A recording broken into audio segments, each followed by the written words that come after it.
नमस्कार, मी उदय प्रभाकर तिमसे। नमस्कार, मी सौ विजया उदय तिमसे। आम्ही 12 तारखेला पोर्ट ब्लेअर इथं आम्ही आगमन झालं। आल्याबरोबर आम्हाला सगळ्यांनी सर्व शिलेदारांनी एवढं सुंदर आमचं स्वागत केलं। आम्हाला असं भारावून आलं आणि ते इथे सावरकरांची मोठी प्रतिमा बघून आम्हाला एवढं मन भरून आलं की आपण खरंच एक छान देशभक्तीच्या ह्याला आपण भेट देत आहोत आणि आमचं छान स्वागत झालं। आम्ही आल्यानंतर इथं छान हॉटेल्समध्ये आमची व्यवस्था केली आणि रोज सकाळी छान नाश्ता, नंतर दुपारी जेवण, थोडा वेळ आराम आणि संध्याकाळी सरांचं आणि पार्थजींचं छान आम्हाला एक त्यांच्या दोघांच्याही वाणीमध्ये सरस्वती आहे असं आम्हाला वाटतं आणि सावरकर काय आहे ते आम्हाला इथं आल्यावर कळलं।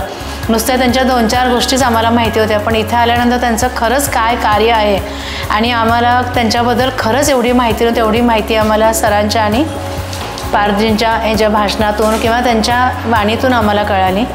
शब्दामृत आयोजित अंदमान बोलत आहे हे जेव्हा आम्हाला ॲडव्हर्टाईज कळली आणि एका मित्राने आम्हाला सांगितलं, तर त्यानंतर या सहलीमध्ये श्री शरद पोंक्षे आणि पार्थ बावस्कर यांचे व्याख्यान होणार आहेत हे जेव्हा कळलं तर आम्ही लगेच होकार दिला आणि इथे उतरल्यानंतर जे स्वागत झालं शिलेदारांनी तेव्हापासून जे टेकओव्हर केलं, तर त्यानंतर आम्हाला काहीच काळजी नाही राहिली आणि उत्तर म्हणजे सगळं चांगलंच होत गेलं आमचं, की पहिल्यापासून जी व्यवस्था होती आणि अपेक्षापेक्षासुद्धा छानच अनुभव आले आम्हाला आणि शिलेदारांनी आमची एवढी काळजी घेतली आणि रोज संध्याकाळी जे व्याख्यान होत होतं त्या व्याख्यानातून आम्हाला एवढी सावरकरांविषयी जेवढं जीवनचरित्र जेवढं कळलं खूप छान वाटलं आणि प्रत्येक ठिकाणी भेट देत होतो तिथेसुद्धा शिलेदारांनी खूप छान आम्हाला म्हणजे मदत केली।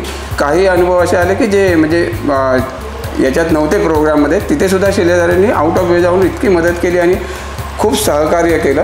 ही पार्थ बावस्करांची जी टीम आहे ती खूपच उत्कृष्ट आहे। आमचे शिलेदार जे होते मॅडम कामा ग्रुपचे धवलजी, त्यांनीसुद्धा खूपच आमची काळजी घेतली, आम्हाला काहीही जाणू दिलं नाही। आम्ही 6 दिवस बाहेर होतो पण आम्हाला घरापासून लांब आहे अजिबात वाटलं नाही। प्रत्येक ठिकाणी सेवेमध्ये सगळेच शिलेदार तत्पर होते।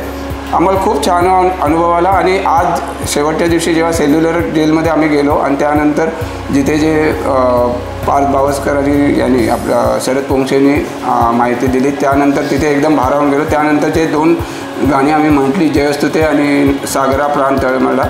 तर सागरा प्राण तळमळला जेव्हा आजपर्यंत भरपूर वेळा ऐकलं पण आज म्हणताना तर एकदम गदगदूनच आलं।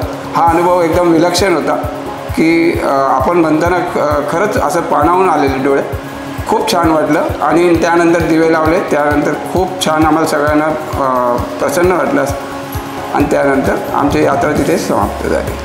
धन्यवाद, सर्वांचे आभार। आम्ही सगळ्यांना सांगू की खास करून शब्दामृत या यात्रेला यावे आणि तरुण वर्गाने तर एकदमच येणं गरजेचं आहे, कारण यांचे विचार सर्व तरुण पिढीला पोचणं फार गरजेचं आहे। तर आम्ही याचा नक्कीच प्रचार करू। धन्यवाद।